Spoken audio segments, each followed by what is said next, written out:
नमस्कार। बात करेंगे मीन राशि फल सितंबर 2024। मीन राशि में जन्मे जातकों के लिए कैरियर के दृष्टिकोण से महीना अच्छा रहने की संभावना है। कार्य क्षेत्र में आपको अपने साथ काम करने वाले सहकर्मियों का पूरा सहयोग प्राप्त होगा। देवगुरु बृहस्पति, जो कि आपके 10वें भाव के स्वामी हैं, पूरे महीने 3रे भाव में विराजमान रहकर आपको मेहनत का फल अवश्य देंगे।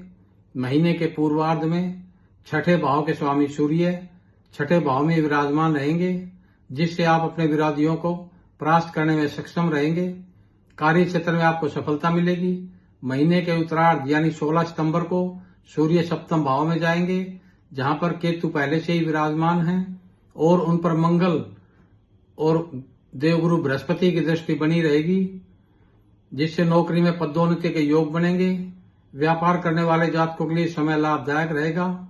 7वें भाव में शुक्र भी विराजमान रहेंगे।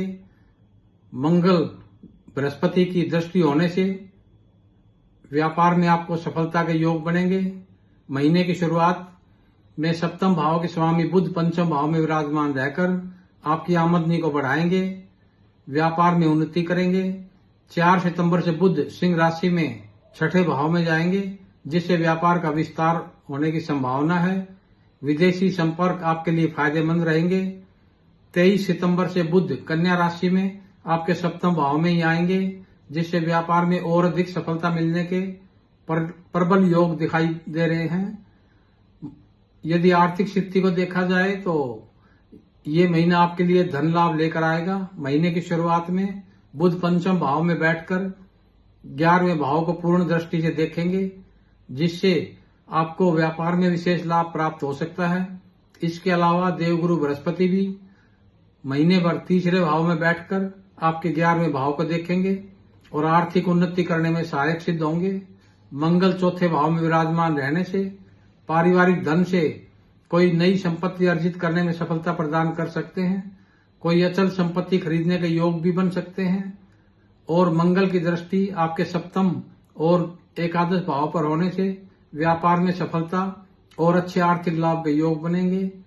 महीने की शुरुआत में सूर्य 6ठे भाव में विराजमान रहने से सरकारी क्षेत्र से लाभ दिलवाने में मददगार साबित होंगे। वक्री शनि पूरे महीने आपके 12वें भाव में बने रहकर खर्चों में बढ़ोतरी करेंगे, इसलिए अनावश्यक खर्चों पर नियंत्रण रखना जरूरी होगा। राहु भी आपके राशि में विराजमान रहेंगे, इसलिए आपको हर प्रकार से एक व्यवस्था बनाकर आगे बढ़ना होगा, जिससे आपकी आर्थिक स्थिति ठीक ठाक बनी रहे।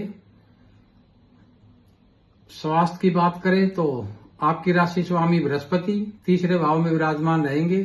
ये एक मध्यम स्थिति है। साथ ही आपकी राशि में पूरे महीने राहु का उपस्थित होना भी ये दर्शाता है कि आप अपनी सेहत को लेकर लापरवाह हो सकते हैं, जो आपके स्वास्थ्य के लिए अनुकूल नहीं रहेगा।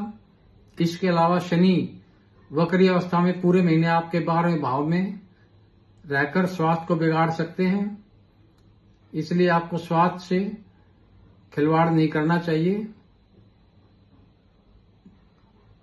प्रेम संबंधों की बात करें तो मीन राशि वाले जातक यदि आप किसी प्रेम संबंध में हैं तो ये महीना आपके लिए अच्छा बीतने की संभावना है। महीने की शुरुआत में बुध आपके 5वें भाव में विराजमान रहेंगे, जो आपके प्रेम संबंधों को मजबूत बनाएंगे। हालांकि 4 सितंबर से बुध 6ठे भाव में चले जाएंगे, जिससे आपसी मतभेद होने की संभावना ही बन सकती है, लेकिन महीने के उत्तरार्ध में स्थितियां नियंत्रण में होंगी और रिश्ता बेहतर होगा। विवाहित जातकों के लिए महीने के पूर्वार्ध में शुक्र केतु एक साथ 7वें भाव में विराजमान रहेंगे और उनके ऊपर मंगल और गुरु की दृष्टि पड़ने से मिला जुला प्रभाव मिलेगा। 18 सितंबर से शुक्र भी तुला राशि में आपके 8वें भाव में जाएंगे। बुध 23 सितंबर से 7वें भाव में आकर आपके रिश्ते को थोड़ी मजबूती प्रदान करेंगे। ये महीना पारिवारिक तौर पर मिश्रित फलदायक रहने की संभावना है। 2रे भाव के स्वामी मंगल आपके 4थे भाव में विराजमान रहेंगे। 12वें भाव में बैठे वक्री शनि की दृष्टि पूरे महीने 2रे भाव पर होने से कुछ पारिवारिक चुनौतियों का सामना करना पड़ सकता है। साथ ही इस दौरान आपको पारिवारिक संपत्ति प्राप्त होने के योग भी बन सकते हैं। लेकिन परिवार में कुछ अशांति तो बनी रहेगी। चौथे भाव के स्वामी बुध महीने की शुरुआत में पंचम भाव में, उसके बाद 23 सितंबर से छठे भाव में, 23 सितंबर तक छठे भाव में रहकर उसके बाद ये सप्तम भाव में जाएंगे, जिससे महीने की शुरुआत पारिवारिक जीवन में सुख शांति लेकर आएगी। महीने के मध्यम भाग में आपको चुनौतियों का सामना करना पड़ेगा। महीने के अंतिम दिनों में स्थितियां आपके अनुकूल हो जाएंगी। पारिवारिक जीवन में सुधार आएगा। संपत्ति खरीदने के योग बनेंगे। भाई बहनों से संबंध सुधरेंगे। धन्यवाद। आपका दिन शुभ हो।